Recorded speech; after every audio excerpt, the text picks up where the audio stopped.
मैंने रामायण का एक प्रसंग सुनाते हुए तुम्हें बताया था कि जब किसी को महाकाव्य लिखना होता है, एपिक लिखना होता है, तो उसमें कई शर्तें हैं। एक शर्त है प्रकृति चित्रण होगा, प्रकृति को बताया जाएगा कैसी है, किस प्रकार से दिखाई देती है। तुलसीदास ने 2-3 जगह रामायण में प्रकृति चित्रण किया है और उसमें बहुत से सूत्र दिए हैं जो पाठक को जीवन की सही दिशा प्रदान कर सकते हैं, लेकिन उसको मूल कथा के साथ जोड़ना ज़रूरी होता है। तो मूल कथा के साथ कैसे जोड़ते हैं और फिर प्रसंग क्या बनता है, तो देखो तुम। राम और लक्ष्मण पर्वत पर बैठे हुए हैं, बादल घिराया है, बरसने वाला है। तो राम लक्ष्मण से कहते हैं, वर्षा काल मेघ नभ छाए। वर्षा का मौसम है, बरसात का मौसम है, आसमान में बादल छा गए हैं। लक्ष्मण देखो परम सुहाए, लक्ष्मण देखो कितने सुंदर लग रहे हैं। अब ये दो चौपाई जो है, ये तो जोड़ने के लिए है कि मूल कथा के साथ आगे की बात को जोड़ लिया जाए। लेकिन मैं जहाँ इस सारे क्रम में तुम्हें ले जाना चाहता हूँ, वहाँ बाद में आऊँगा। पहले ये बता देता हूँ कि तुलसी मैं लंबा चौड़ा है प्रसंग, मैंने वो नहीं लिया। मैंने उसमें से कुछ चौपाइयाँ और एक आध दोहा चुना है ताकि बात अपनी समझा सकूँ। तो तुलसीदास ने बता दिया कि राम और लक्ष्मण पर्वत पर बैठे हुए हैं, आसमान में बादल घिरे हुए हैं, अभी बरसने लगेंगे। तो अब तुलसीदास शुरू होते हैं। वर्षा काल मेघ नभ छाए, लक्ष्मण देखो परम सुहाए। वर्षा काल है, आसमान में बादल छा गए हैं। दामिनी दमक रहे न घन माही, बिजली चमकती है, बादलों में नहीं रहती। खल की प्रीति जथा थिर नाही, दुष्ट आदमी का प्यार ऐसा ही होता है, ज़रा सा चमका, उसके बाद फिर वापस आ गया, फिर उसने तुम्हारी सुध लेनी ही छोड़ दी, तुम्हारे साथ संबंध तोड़ दिया। तो जिस प्रकार दुष्ट आदमी की मित्रता होती है, उसी प्रकार आसमान में बिजली चमकती है, स्थिर नहीं होती है, कभी चमकी कभी फिर बुझ गई, चमकी फिर बुझ गई। बरसहि जलद भूमि नियर आए, बादल बरसता है भूमि के निकट आकर। यथा जिस प्रकार नव ही बुद्ध विद्या पाए, बुद्धिमान व्यक्ति जिस प्रकार विद्या प्राप्त करने के बाद झुक जाता है, उसी प्रकार बादल झुक जाता है और उसकी वर्षा जो है वो झुककर बरसती है, ऊपर खड़े होकर नहीं बरसती है। बूंद अघात सही गिरी कैसे, बूंदों की चोट पड़ती है जब बूंद गिरती है, तुमने भी देखा होगा कभी बारिश में नहाते हुए। बूंद अघात सही गिरी कैसे, खल के वचन संत सह जैसे। दुष्ट आदमी की बातें जिस प्रकार संत सहन कर लेते हैं, उसी प्रकार ये पर्वत जो हैं, ये बूंदों के आघात को सहन कर रहे हैं, बूंदों की चोट को सहन कर रहे हैं। सरिता क्षुद्र नदी चली भरी उतराई। छोटी छोटी नदियाँ नाले जो होते हैं, वो बरसात के मौसम में बहुत बड़े बड़े हो जाते हैं, फैलते हैं, किनारे तोड़ लेते हैं और फिर कुछ भी बहा के ले जाते हैं अपने साथ, किसी भी इमारत को गिरा देते हैं। क्षुद्र नदी चली भरी उतराई, जस थोड़े घन खाली तराई। जैसे दुष्ट आदमी के पास ज़रा सी दौलत आ जाए तो वो इतराने लगता है, वो जिस प्रकार उछलने लगता है, उसी प्रकार ये नदी बरसात में ही उछलेगी, उसके आगे पीछे तो पानी ही नहीं है उसके पास उछलने के लिए। तो जिसके पास धन आ जाता है दुष्ट आदमी के पास, तो वो इसी तरह इतराने लगता है।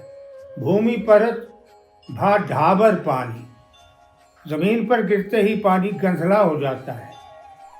जमीन पर गिरा पानी और मिट्टी उसने ले ली अपने अंदर, आया तो बहुत शुद्ध था ऊपर से, लेकिन नीचे उतरते ही, धरती पर आते ही गंधला हो गया। जिमि जीव ही माया लिपटानी, जीव को माया इसी प्रकार लिपटाती है। जिस प्रकार बादल से शुद्ध पानी गिरते ही गंधला हो जाता है, उसी प्रकार शुद्ध आत्मा जो ब्रह्म से निकलकर मनुष्य के शरीर में आती है, वो माया में उलझ जाती है आके। भूमि परत भा ढाबर पानी, जिम जीवहि माया लिपटानी। सिमट सिमट जल भर ही तड़ागा। सिमट सिमट कर पानी आता है, कभी इधर से कभी उधर से कभी उधर से, और तालाबों को भर देता है। जिमि सद्गुण सज्जन पही आवा। इसी प्रकार सिमट सिमट कर सज्जनों के पास सद्गुण आ जाते हैं और वो गुणों की खान बन जाते हैं, गुणों में परिपक्व हो जाते हैं। सरिता जल जल निधि में ही जाए। नदी का पानी समुद्र में चला जाता है। इस बात को समझो, मैं ये समझाने के लिए सारे तोहे चौपाइयाँ सुना रहा था। सरिता जल जल निधि में जाई, होई अचल जिमि जीव हरि पाई। वहाँ जाकर अचल हो जाती है। वो जो यहाँ किनारे तोड़ तोड़ के उछलती चल रही थी, खेतों में जा रही थी, कभी मकान गिरा रही थी, कभी कोई भवन गिरा रही थी, वही जब नदी समुद्र में जाती है। तुमने अगर कभी देखा हो, गंगा बड़ी भयानक रूप भी लेती है, लेकिन जब ये कलकत्ता में पहुंचती है और समुद्र में गिरना होता है तो एकदम शांत होती है। वहाँ इसकी लहरें नहीं उठती, वहाँ एकदम शांत सौम्य बनी होती है। तो जब वहाँ पहुँचना होता है तो आत्मा भी एकदम शांत हो जाती है। उसे संसार की कोई बात विचलित नहीं कर सकती। वो शुद्ध रूप में ब्रह्म को प्राप्त होती है।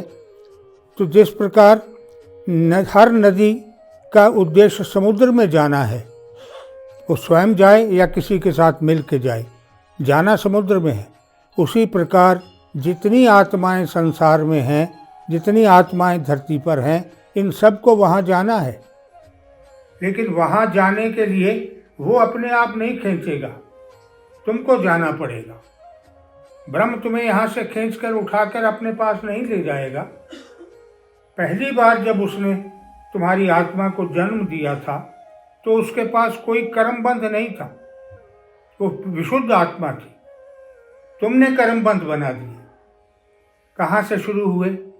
माँ के पेट से निकला बच्चा, तुमने उसको समझाना शुरू कर दिया, ये तुम्हारी माँ है, ये तुम्हारे पिता हैं, ये तुम्हारा भाई है, ये तुम्हारे चाचा हैं, तुमने समझाया। और बच्चे को जो शुद्ध आत्मा थी, विशुद्ध आत्मा थी, उसको तुमने माया में उलझाना शुरू कर दिया।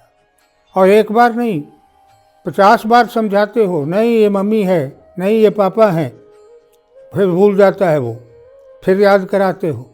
तो तुम इतने कठोर हो गए हो कि तुमने उस शुद्ध आत्मा को कर्म जाल में फंसाने में कोई कसर नहीं छोड़ी है।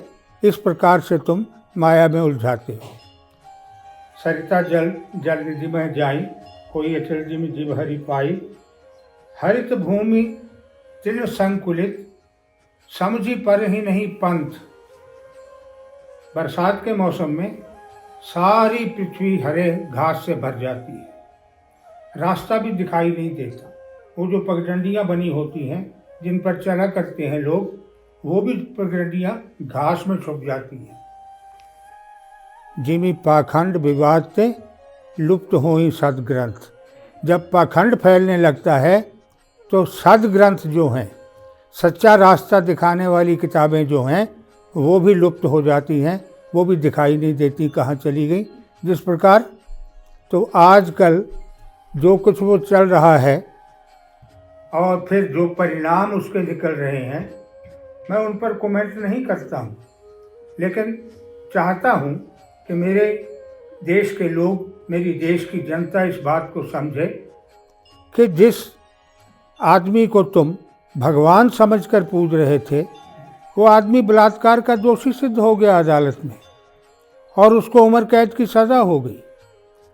किसी को कत्ल में सज़ा हो गई, किसी को रेप में सज़ा हो गई। तो फिर इसका मतलब ये हुआ कि बरसात में जिस प्रकार से घास उगकर पगडंडियों को छुपा लेती है, उसी प्रकार इन बाबाओं ने तुम्हारा सत्य मार्ग छुपा रखा है। उस सत्य मार्ग को दिखाने के लिए फिर बरसात के मौसम को निकल जाना पड़ेगा और वो निकलेगा। एक न एक दिन सब आत्माएं ब्रह्म में लीन होने की इच्छा लेकर, ब्रह्म में लीन होने का संकल्प लेकर ध्यान के मार्ग पर आएंगे, लेकिन सब एक साथ नहीं आते, धीरे धीरे आएंगे। जिसके भाग्य में होगा पार होना, वो ज़रूर आ जाएगा। इसलिए ज़रूरी है कि हम एक बात और यहाँ तुम देखो, होई अचल जिमि हरि पद पाई, हरि के चरणों में पहुँचना। यहाँ राम नहीं कहा। तुलसीदास सारी रामायण में मुक्ति के लिए, मोक्ष के लिए राम की बात करते हैं कि राम के चरणों में चलो, राम के चरणों में। यहाँ राम बोल रहे हैं तो ये नहीं कह रहे मेरे चरणों में आए, यहाँ कह रहे हैं हरि पद पाई, तुम हरि के चरणों में जाओ। वो हरि कौन है? वो हरि ब्रह्म है, जिसकी पूजा राम भी करते हैं और राम की पूजा होने वाला शिव भी करता है। वो सब के सब उसी ब्रह्म की पूजा करते हैं। तो मैं चाहता हूँ तुम ये बीच के जो बंधन हैं इनको छोड़ो और सीधे ब्रह्म तक पहुँचो। ध्यान ब्रह्म तक ले जाता है, ध्यान से ही ब्रह्म प्राप्त होता है, दूसरा कोई साधन नहीं है। तुलसीदास के इस प्रसंग से मैंने तुम्हें यही समझाने का प्रयास किया है।